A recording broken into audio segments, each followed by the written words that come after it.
ये श्रृंखला सर्व आत्माओं के पिता परमात्मा शिव के द्वारा उच्चारित महावाक्यों के संकलन पर आधारित है। ओम शांति। गॉलीवुड स्टूडियो द्वारा प्रस्तुत अमूल्य रत्न में आप सभी का हार्दिक स्वागत है। दुनिया में उपहार लेने व देने की रस्म सदियों से चली आ रही है। त्योहारों पर, उत्सवों पर, विशेष दिनों पर सभी एक दूसरे को आपसी स्नेह का प्रतीक उपहार भेंट करते हैं। यूँ तो हम सभी का जीवन ही परमात्मा का एक उपहार है, परंतु 5000 वर्ष में एक बार संगम युग पर स्वयं परम पिता परमात्मा हम सभी को विशेष गिफ्ट देते हैं। ये विशेष गिफ्ट क्या है और इसे स्वीकार करने की विधि क्या है, आज हम ईश्वरीय महावाक्यों द्वारा जानेंगे। महावाक्यों के स्पष्टीकरण के लिए हमारे मध्य हैं प्रजापिता ब्रह्मा कुमारीज ईश्वरीय विश्वविद्यालय के वरिष्ठ राजयोगी शिक्षक आदरणीय राजू भाई साहब। सब आपका आज के एपिसोड में बहुत बहुत स्वागत है। जैसे पिछले एपिसोड में हम बात कर रहे थे 5 मार्च 2008 के महावाक्यों पर, जिसका टॉपिक था साइलेंस की शक्ति और श्रेष्ठ कर्म जमा करो, शिव मंत्र से मैपन का परिवर्तन करो। महावाक्यों में आगे बढ़ते हैं तो परमात्मा कहते हैं कि नेचुरल नेचर बनाओ जो सदा आपके चेहरे से बाप के गुण दिखाई दे, चलन से बाप की श्रीमत दिखाई दे, सदा मुस्कुराता हुआ चेहरा हो, सदा संतुष्ट रहने और संतुष्ट करने की चाल हो, हर कर्म में कर्म और योग का बैलेंस हो। वैसे बस नेचुरल नेचर को थोड़ा स्पष्टता से समझाएं। परमात्मा हम बच्चों को अपने समान बनाने के लिए हमारी नेचर का परिवर्तन कर रहे हैं और कह रहे हैं बच्चे आपके चेहरे से परमात्मा के गुण दिखाई देने चाहिए। आपकी जो चलन है उसमें श्रीमत कैसे क्या कहती है, उस श्रीमत अनुसार आपका एक एक कर्म, बोल, व्यवहार हो। तो चलन और चेहरा यही बाबा को प्रत्यक्ष करने का साधन है। जितना हम चेहरे पर हर्षित मुक्ता है, प्रसन्नता के चिन्ह हैं, जितना हम उस फरिश्ते स्वरूप में स्थित रहते हैं, वो हमारी चाल है। तो परमात्मा कहते हैं आपके चाल से, आपके चेहरे से, आपके चलन से परमात्मा की प्रत्यक्षता हो। जो आपने परमात्मा से प्राप्त किया है, जो पालना ली है, उसका रूप आपके ही जीवन से प्रकट होना चाहिए। इसलिए परमात्मा हम सबको कहते हैं जब आप बच्चों की नेचर ऐसी नेचुरल हो जाएगी, सदा खुश रहते हैं, सदा संतुष्ट रहते हैं, सबको संतुष्ट करते हैं, तो परमात्मा की जो श्रेष्ठ मत है उससे अनुसार अगर हमारी जीवन है तो हम अपने जीवन से परमात्मा को प्रत्यक्ष कर सकते हैं। परमात्मा ही कहते हैं कि जिसको आप मेरी नेचर कहते हो, यह मेरा कहना ही रॉन्ग है। मेरी नेचर, यह रावण की नेचर है या आपकी नेचर है?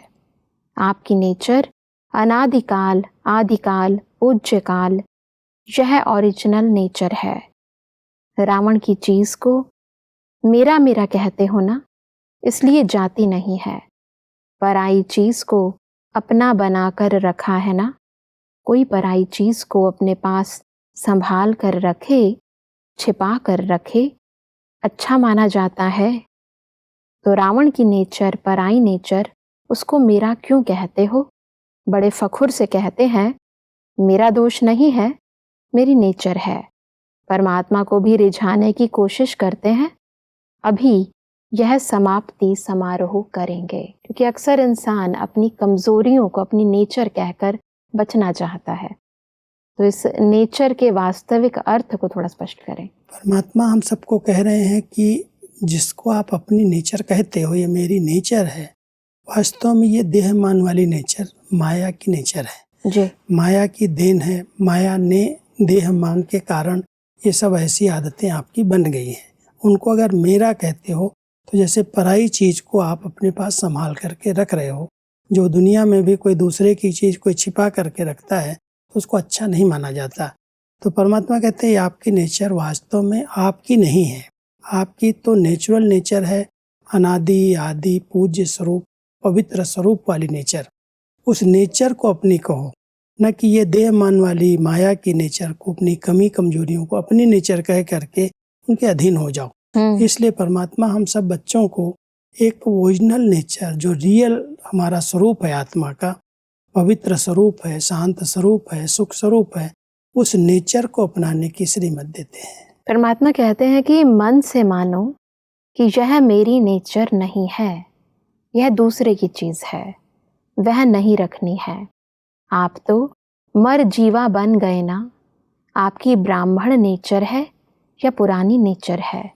तो समझा परमात्मा क्या चाहते हैं। भले मनोरंजन मनाओ, डांस करो, खेल करो, लेकिन है सब कुछ करते भी समान बनना ही है। समान बनने के बिना साथ चलेंगे कैसे। कस्टम में, धर्मराजपुरी में ठहरना पड़ेगा, साथ नहीं चलेंगे। साथ चलने के लिए अपनी नेचर को परिवर्तन करने की इस आवश्यकता को भी स्पष्ट करें। परमात्मा हम सबको कह रहे हैं, आप बच्चों की जो नेचर है वो ब्राह्मण जीवन की नेचर है, क्योंकि आप अभी मर्जीवा बन गए हो। जो पास्ट जन्म था वो जो नेचर थी वो रावण की नेचर थी। अभी ब्राह्मण जन्म की नेचर, अगर उसको आप नेचुरल बना लेंगे तो बाबा के समान बन सकेंगे। परमात्मा अपने समान अपने बच्चों को बना करके अपने साथ ले जाना चाहते हैं। और अगर हमने उनकी नेचर को अपनी नेचर नहीं बनाया, परमात्मा के समान उन दिव्य गुणों से, उन शक्तियों से हम अपने आप को संपन्न नहीं बना पाए, तो फिर कष्टमपुरी, जिसको बाबा धर्मराजपुरी कहते हैं, साथ चलने वाली आत्माएं तो कभी कष्टम में रुकेंगी नहीं, वो बहुत सीधे उनके समान बन करके उनके साथ साथ चलेंगी। लेकिन अगर कोई कमी, कमजोरी, कोई ऐसा पुराना संस्कार जो विकारी है, पतित है, वो अगर सूक्ष्म में भी रह गया, तो जिसके अंदर वो कमियां रह गई, जिसकी नेचर परिवर्तन संपूर्ण नहीं हुई, उसको तो हिसाब किताब चुकतू करके पावन बन करके जाना पड़ेगा। तो चुकतू करने के लिए परमात्मा कह रहे हैं धर्मराजपुरी में रुकना पड़ेगा। इसलिए आप बच्चों को साथ चलना है, तो साथ चलने के लिए परमात्मा ने हमें जो ब्राह्मण जीवन दी है, उस ब्राह्मण जीवन की नेचर को हम अपना बनाएं। परमात्मा कहते हैं कि सभी इकट्ठे होके एक दो के प्रति शुभ भावना, शुभ कामना का हाथ फैलाओ। जैसे कोई गिरता है ना, तो उसको हाथ से प्यार से उठाते हैं, तो शुभ भावना और शुभ कामना का हाथ एक दो को सहयोग दे के आगे बढ़ाते चलो। ठीक है, सिर्फ आप चेक कम करते हो, करके पीछे चेक करते हो गया ना। पहले सोचो, पीछे करो, पहले करो, पीछे सोचो नहीं। सब एक दूसरे को सहयोग देने की इस विधि को स्पष्ट करें। परमात्मा कहते हैं जहाँ पर संगठन है, जहाँ पर 2, 4, 6 साथ में रहते हैं, तो कोई न कोई भिन्नताएं तो संस्कारों में होंगी, लेकिन अपनी शुभ भावना से, अपनी अच्छी भावनाओं से उन आत्माओं को साथ लेकर के, जैसे हाथ में हाथ दे करके आगे बढ़ा जाता है जी। कोई भी कार्य में एक अगर रुक गया पीछे, तो सारा कार्य रुक जाता है। इसलिए परमात्मा हम बच्चों को कह रहे हैं, बच्चे संगठन में एक दूसरे को शुभ भावना, स्नेह की भावना से सबको हाथ में हाथ दे करके उनको आगे बढ़ाओ, तब संगठन सफल होगा और सबके सहयोग से एक अच्छा श्रेष्ठ कार्य हो सकेगा। अगर कोई कर रहा है, कोई नहीं, कोई अपने संस्कारों के, अपनी नेचर के अधीन है, तो उस आत्मा के प्रति भी आप शुभ भावनाएं रखो, उसको आगे बढ़ाने की एक शुभ प्रेरणाएं दो। कैसे आप आगे बढ़ सकते हो, कैसे आपको आगे बढ़ना है जी। तो परमात्मा कहते हैं संगठन को साथ लेकर के चलो। सिर्फ अकेला मैं पुरुषार्थ करके संपन्न बन जाऊं तो भी नई दुनिया तो नहीं आएगी। बिल्कुल। नई दुनिया को लाना है तो सबका साथ चाहिए, और सबको ही चलना है तो सबकी समान नेचर चाहिए। परमात्मा कहते हैं कि बाप को क्या गिफ्ट देंगे, जो बाप ने कहा वह करके दिखाना, यही गिफ्ट देना है। आगे परमात्मा कहते हैं कि परमात्मा यही गिफ्ट दे रहे हैं, क्योंकि महाशिवरात्रि का पर्व है तो गिफ्ट लेते भी हैं और देते भी हैं। तो परमात्मा कहते हैं कि एक कदम हिम्मत का कभी नहीं छोड़ना। तो परमात्मा 1000 कदम मदद का देगा। ऐसे नहीं देखना कि देखें बाबा मदद करता है या नहीं, इम्तिहान नहीं लेना। बंधा हुआ है बाप, आप भी बंधे हुए हो, बाप भी बंधा हुआ है। तो इस गिफ्ट को रोज बार बार देखना। कोई बढ़िया गिफ्ट होती है ना, तो उसको बार बार देखते हैं, बहुत बढ़िया बहुत बढ़िया। तो रोज अमृत वेले देखना और कर्म करते कर्मयोगी जीवन में भी बीच बीच में रिवाइज करना। तो महाशिवरात्रि पर गिफ्ट्स देने और लेने की इस विधि को और गिफ्ट्स को स्पष्ट करें। परमात्मा हम सबको और कोई स्थूल गिफ्ट न दे रहे हैं न स्थूल गिफ्ट ले रहे हैं। जी। ये बहुत सूक्ष्म गिफ्ट है कि उन्होंने कहा और मैंने किया। परमात्मा का कहना और बच्चों का करना, यही वास्तव में सबसे बड़ी गिफ्ट है। और कोई भी कार्य में परमात्मा कहते हैं मैं मदद देने के लिए बच्चों को बंधा हुआ हूँ, लेकिन विधि पूर्वक अगर चलोगे तो मदद मिलेगी। गिफ्ट है मदद की, लेकिन उसके लिए नियम है हिम्मत आपकी तो मदद बाप की। जी। इसलिए अगर हिम्मत का कदम आप एक आगे बढ़ाओगे तो 1000 गुना पदम गुना मदद परमात्मा देने के लिए बंधा हुआ है। लेकिन इसके लिए मदद के लिए परमात्मा के आगे कुछ मांगना नहीं है, कहना नहीं है, लेकिन हिम्मत का कदम आगे रखना है। कोई भी कार्य आप हिम्मत से करेंगे तो बाबा कहता है मैं तो बंधा हुआ हूँ, आपको सोचने की भी जरूरत नहीं है। जी। ये है गिफ्ट। कर्म कर रहे हैं, कर्म करते हुए अगर परमात्मा की याद है तो उसकी शक्तियों का, उसके सहयोग का अनुभव अपने आप होता रहेगा। इसलिए परमात्मा कहते हैं बीच बीच में चेक करते रहो। बिल्कुल। कर्म करते हुए परमात्मा की मदद ले रहे हैं, उनके साथ का अनुभव हो रहा है, और नहीं हो रहा है तो कोई विधि गलत है। अगर विधि यथार्थ है, हिम्मत से हम कोई कर्म कर रहे हैं, परमात्मा की याद में रह करके कर रहे हैं, तो मदद देने के लिए वो बंधा हुआ है। इसलिए चेक करते रहें, और जहाँ पर लगे कि अभी तक मदद नहीं मिली है, परमात्मा कहते हैं अपनी विधि को चेक कर लेना। तो ये बहुत अच्छी गिफ्ट है, परमात्मा के द्वारा अपने बच्चों को मिली है। इसको हम प्रयोग करें और बार बार इसको रिवाइज करें। परमात्मा कहते हैं कि 1 सेकंड में शांति की शक्ति स्वरूप बन जाओ। एकाग्र बुद्धि, एकाग्र मन। सारे दिन में 1 सेकंड बीच बीच में निकाल अभ्यास करो। साइलेंस का संकल्प किया और स्वरूप हुआ। इसके लिए समय की आवश्यकता नहीं, 1 सेकंड का अभ्यास करो। साइलेंस की शक्ति के इस अभ्यास को स्पष्ट करें। क्योंकि परमात्मा को कई बच्चे कहते हैं बाबा मेरे पास बहुत कार्य हैं, मैं बहुत बिजी हूँ, मुझे साइलेंस में रहने के लिए फुर्सत नहीं मिलती। परमात्मा कह रहे इसके लिए और कोई अलग से समय निकालने की आवश्यकता नहीं है। जी। कार्य करते करते मन और बुद्धि को 1 सेकंड के लिए स्टॉप कर दो।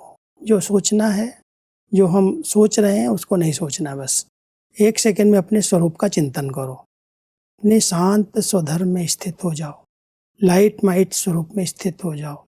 कर्म चल रहे हैं, लेकिन कर्म में अपनी बुद्धि को स्थिर कर लिया एक स्वरूप में, तो इससे साइलेंस की शक्ति आपकी जमा हो जाएगी, और वो साइलेंस की शक्ति फिर और कार्य में कुशलता ले आएगी। जी। क्योंकि अगर मन हलचल में है, बुद्धि भटक रही है, और हम हाथों से कोई काम कर रहे हैं, तो कहीं ना कहीं नुकसान हो जाता है। बिल्कुल। कहीं ना कहीं कुछ गलत हो सकता है। इसलिए परमात्मा हम बच्चों को एक विधि बताते हैं, बच्चे साइलेंस की शक्ति को बढ़ाओ, हर कार्य में सफलता मिलेगी और कोई भी कार्य गलत नहीं होगा। बिल्कुल। इसलिए अपने संकल्पों को समेट लो, और शुद्ध संकल्प में स्थित होते ही आत्मा शांत स्वरूप है, पवित्र स्वरूप है, उसमें स्थित हो जाएगी।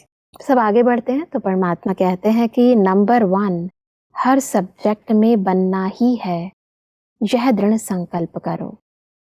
परमात्मा ने देखा है जो हिम्मत रखते हैं उनको बाप की मदद का अनुभव होता जरूर है, लेकिन अलबेलापन बीच में आता है, यह तो होता ही है। तीव्र पुरुषार्थ के बजाय कभी पुरुषार्थी, कभी तीव्र पुरुषार्थी बन जाते हैं। सदा तीव्र पुरुषार्थ की लहर स्वयं में भी और सर्व को भी दिलावें। यह नहीं समझा हम तो ठीक चल रहे हैं, 1-2 को सहयोग देके संगठित रूप में नंबर 1 बने। कैसा भी गिरा हुआ हो उसको भी साथी बना के चलना सिखाओ, सहयोगी बनो। तीव्र पुरुषार्थ करने की इस विधि को स्पष्ट करें। परमात्मा हम सब बच्चों को संगठन को साथ लेकर के चलने के लिए श्रीमत देते हैं। हम अच्छे हैं, हमारा पुरुषार्थ बहुत अच्छा है, इससे परमात्मा को खुशी नहीं होती। अगर कोई गिरा हुआ है, कोई पुरुषार्थहीन है, कोई कारण से कोई अपने संस्कारों के अधीन है, उस आत्मा की भी विशेषताएं, उनकी भी हिम्मत बढ़ा करके हम परमात्मा की मदद का खुद भी अनुभव करें और उनको भी अनुभव कराएं जी। कि परमात्मा हमारे साथ हैं। कोई भी बात है, कोई संस्कार है, कोई स्वभाव है, उसको न देख करके हम परमात्मा के साथ का, उनकी मदद का अनुभव करें। जी। और उसकी विधि है हिम्मत। अगर हिम्मत हम रखते हैं तो परमात्मा की मदद न चाहते भी अपने आप मिलेगी। बिल्कुल। लेकिन अलबेलापन न हो। ये तो सब चलता है, हमें अपना पुरुषार्थ करना है, कोई दूसरे को नहीं देखना, हम संगठन को छोड़ करके और अपनी स्थिति बनाना चाहते हैं। तो परमात्मा कहता है ये एक तरफा हो जाएगा। आप अपने लिए तो कर रहे हैं, लेकिन आपके साथी, आपके सहयोगी सबके सब अगर तीव्र पुरुषार्थी बन जाएंगे तो सफलता सहज मिलेगी। बिल्कुल। परमात्मा आगे कहते हैं कि ऐसी मीटिंग करो जिसमें सबके एक ही स्वभाव, एक ही संस्कार, एक ही सेवा का लक्ष्य, शांति की शक्ति कैसे फैलाएं, उसके प्लान बनाओ। सब ये जो नया प्लान बनाना परमात्मा हमें बता रहे हैं, इसको थोड़ा और स्पष्टता से समझाएं। क्योंकि भिन्न भिन्न स्वभाव संस्कार तो रहते हैं, होंगे ही। जी। परमात्मा कहता है हर एक के अंदर एक संकल्प हो कि हमें अपनी शांत स्वरूप स्थिति के द्वारा शांति के प्रकंपन फैलाने हैं। तो बीच बीच में ये अभ्यास करें, खुद भी और अपने संगठन को भी कराएं कि हम सब मिलकर के साइलेंस की शक्ति के प्रकंपन चारों तरफ फैलाएं। बिल्कुल। उसके लिए अपने भिन्न भिन्न स्वभावों को न देख करके अपने निजी ओरिजिनल संस्कार, जो शांत स्वरूप स्थिति के संस्कार हैं, उन संस्कारों में स्थित होने का अभ्यास करें। जितना हम शांत स्वरूप स्थिति में स्थित होकर के सबको साथ लेकर के चलते हैं, उतना संगठन की शक्ति से साइलेंस के प्रकंपन चारों तरफ अपने आप फैलते हैं। तो परमात्मा कहते हैं जब मीटिंग करते हो, प्लान बनाते हो, तो ऐसा प्लान बनाओ कि सभी लोग एक साथ एक ही संकल्प में स्थित होकर के बैठें, तो वो शांति के प्रकंपन कैसे फैलेंगे उसका अनुभव करेंगे। बिल्कुल। तो उसका अभ्यास करना चाहिए। परमात्मा कहते हैं कि अगर कोई आत्मा स्वयं संस्कार परिवर्तन नहीं कर सकती है, चाहती भी है लेकिन कर नहीं पाती, तो उन्हों के प्रति रहम दिल बन क्षमा, सहयोग, स्नेह देकर कैसे अपने ब्राह्मण परिवार को शक्तिशाली बनाएं, इसका प्लान बनाएं। कोई के संस्कार अगर कमजोर हैं भी तो उसके लिए क्षमा करके, रहम करके, उसको स्नेह दे करके, सहयोग दे करके उसको हम आगे बढ़ाएं, न कि उसको छोड़ दें कि चलो ठीक है इसका हिसाब किताब ये जाने। परमात्मा कहते हैं इस प्रकार के कई बच्चे संकल्प करते हैं, तो एक आगे बढ़ता है तो दूसरा पीछे रह जाता है, संगठन मजबूत नहीं होता। और संगठन को मजबूत बनाने के लिए हर एक आत्मा की कमी कमजोरी तो हैं, उनको नोट करने की बजाय उनको हम सहयोग दें, उनको क्षमा करें, उनके प्रति रहम भाव रखें, उनको आगे बढ़ाने के लिए कुछ ऐसी प्लानिंग करें ताकि वो हमारे समान पुरुषार्थ करके आगे आ सके। बिल्कुल। परमात्मा आगे कहते हैं कि अभी क्वालिटी की वृद्धि करो। क्वालिटी का अर्थ यह नहीं कि साहूकार हो। क्वालिटी का मतलब है याद को नियम प्रमाण जीवन में सबूत बन कर के दिखावे, निश्चय बुद्धि और निश्चिंत हो। क्वालिटी आत्माओं की इस परिभाषा को स्पष्ट करें। परमात्मा हम सबको क्वांटिटी और क्वालिटी इन दोनों बातों पर ध्यान खिंचवाते हैं। जी। क्वांटिटी वाली आत्माएं तो एक साथ संदेश तो आ जाते हैं, लेकिन योग क्या है, ज्ञान की गहराई क्या है, उसको समझ नहीं पाती। क्वांटिटी की है, मुरली सुन लेंगी, हाँ हाँ करेंगी, बहुत अच्छा, लेकिन योग के गहरे अनुभव नहीं कर पाती। तो हम समझते हैं कि क्वालिटी माना कोई पैसे वाले होंगे, कोई बड़े पद पोजीशन वाले होंगे। परमात्मा कहता है ऐसे नहीं। जो आत्माएं बहुत अच्छे तीव्र पुरुषार्थी हैं, जो अच्छा योगी हैं, अच्छा योग के अनुभव कर सकती हैं, ऐसी आत्माओं को सेलेक्ट करो, जिनकी मन बुद्धि सहज एकाग्र हो जाए, जिनका योग बड़ा अच्छा हो, जिनके पुरुषार्थ में कुछ तीव्रता हो, ऐसी आत्माओं की सेवा करो और उन्हें परख करके उनको और आगे बढ़ाओ। परमात्मा आगे युगलों से बात करते हुए कहते हैं कि जब से प्रवृत्ति वाले इस नॉलेज को धारण करने लगे हैं, तो मेजॉरिटी अभी लोगों में हिम्मत आई है कि हम भी कर सकते हैं। पहले समझते थे कि ब्रह्मा कुमारियां बनना अर्थात सब कुछ छोड़ना, लेकिन अभी समझते हैं कि ब्रह्मा कुमार कुमारी बन के परिवार व्यवहार सब चल सकता है। और युगलों की एक विशेषता और है, उन्होंने महात्माओं को भी चैलेंज की है कि हम साथ रहते व्यवहार करते, हमारा परमार्थ श्रेष्ठ है, विजयी है।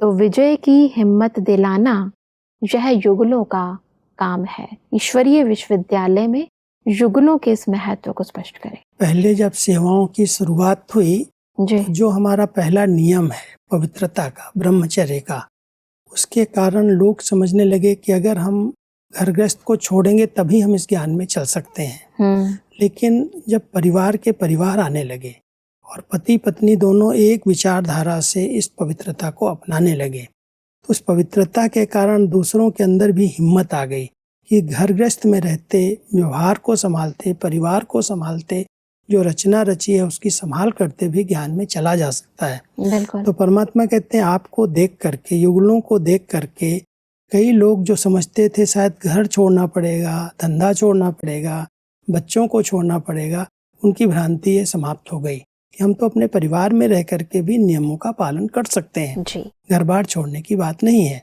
दूसरी बात, जो बहुत बड़े बड़े संत महात्मा ये समझते रहे कि स्त्री पुरुष साथ रह करके इन विकारों को जीता जाए, यह संभव बात है, संभव नहीं है। तो उनके लिए भी एक बहुत बड़ी चैलेंज हो गई कि हम घर गृहस्थ में रहते हुए भी परमार्थ के मार्ग को अपना सकते हैं, व्यवहार करते हुए भी परमार्थ का बैलेंस रख सकते हैं, हम अपने जीवन को साथ रहते भी पवित्र और योगी बना सकते हैं। तो विजयी बनने की एक हिम्मत दिलाना और विजयी बनने की एक चैलेंज को पूरा करना, ये भी प्रवृत्ति वालों ने करके दिखाया। आप बच्चों के कारण संस्था के अंदर कई लोगों को इस ज्ञान मार्ग में चलने की हिम्मत आई है। ये एक बहुत अच्छा आप उदाहरण है। जी, परमात्मा आगे टीचर से बात करते हुए कहते हैं कि बाप समान टाइटल आपको भी है। बाप भी टीचर बन कर के आता है, तो टीचर माना स्व अनुभव के आधार से औरों को भी अनुभवी बनाना। अनुभव की अथॉरिटी सबसे ज्यादा है। अगर एक बार भी कोई बात का अनुभव कर लेते हैं तो जीवन भर नहीं भूलता है। सुनी हुई बात, देखी हुई बात भूल जाती है, लेकिन अनुभव की हुई बात कभी भी भूलती नहीं है। तो टीचर्स अर्थात अनुभवी अनुभवी बनाना। परमात्मा हम सबको विशेष करके जब टीचर्स बहनों को देखते हैं तो कहते हैं बच्चे, जैसे परमात्मा टीचर बन करके आए ऐसे आप समान टीचर हैं। जी लेकिन टीच क्या करना है? केवल ज्ञान नहीं सुनाना है, पहले अनुभवी बनो, पहले स्व अनुभव करके फिर दूसरों को अनुभव कराओ। तो अनुभव एक बहुत बड़ी शक्ति है, एक बार अनुभव कर लेंगे फिर कभी छोड़ेंगे नहीं। इसलिए पहले खुद अनुभव करो और फिर दूसरों को अनुभव कराओ। बिल्कुल भाई साहब, आज हमने स्व पुरुषार्थ और स्व के साथ साथ अन्य आत्माओं को भी साथ में लेकर कैसे हम ईश्वरीय कार्य को तीव्र गति से आगे बढ़ाएं, उस विधि को जाना। स्पष्टीकरण के लिए आपका बहुत बहुत धन्यवाद। ओम शांति। दर्शकों, आज के महावाक्यों में परमात्मा ने कहा कि हमें ऐसी नेचुरल नेचर बनानी है जो हमारे चेहरे से बाप के गुण दिखाई दे, चलन में बाप की श्रीमत दिखाई दे, चेहरा सदा मुस्कुराता रहे, सदा संतुष्ट रहने और संतुष्ट करने की चाल हो, और कर्म में कर्म और योग का बैलेंस हो। परमात्मा ने कहा कि यदि हम हिम्मत का एक कदम बढ़ाएंगे तो परमात्मा हमारी 1000 गुना मदद करेंगे। इस परमात्मा के गिफ्ट को हमें सारे दिन में बार बार रिवाइज करते रहना है। परमात्मा ने कहा कि हमें साइलेंस की शक्ति का सारे दिन में बार बार अभ्यास करना है। दर्शकों, आज के महावाक्यों से संबंधित यदि आपके मन में कोई भी प्रश्न है तो आप हमें ईमेल कर सकते हैं। हमारा ईमेल आईडी है amulyaratna@kollywoodstudio.org। अगले एपिसोड में एक और अव्यक्त वाणी के साथ आप सभी के समक्ष हम फिर हाजिर होंगे। तब तक के लिए लेते हैं इजाजत। ओम शांति। मुख्य सार, इन बातों को नेचुरल नेचर बनाओ। चेहरे से बाप के गुण और चलन से बाप की श्रीमत दिखाई दे, मुस्कुराता हुआ चेहरा, संतुष्ट रहने और संतुष्ट करने की चाल हो, हर कर्म में कर्म और योग का बैलेंस हो, ये सब मन से करो, क्योंकि जहाँ मन होगा वहाँ सब कुछ हो जाएगा। एक दो के प्रति शुभ भावना, शुभकामना का हाथ फैलाओ। कोई गिरता है तो उसको प्यार से उठाओ। त्याग, तपस्या, बेहद का वैराग्य, इसमें बॉडी कॉन्शियस का एक मैं शब्द ही विघ्न डालता है। जब भी मैं और मेरा कहो तो आत्मा और करावनहार बाप याद आए। अधिक जानकारी के लिए संपर्क करें Amulya Ratan Godlywood studio, Manmohini Van, Shantivan post, Abu road, 307510, district Sirohi, Rajasthan. Email ID है amulyaratn@godlywoodstudio.org। इस श्रृंखला को प्रजापिता ब्रह्मा कुमारीज ईश्वरीय विश्वविद्यालय के सेवा केंद्रों पर क्लास में नियमित रूप से चलाने के लिए गॉडलीवुड स्टूडियो से संपर्क करें।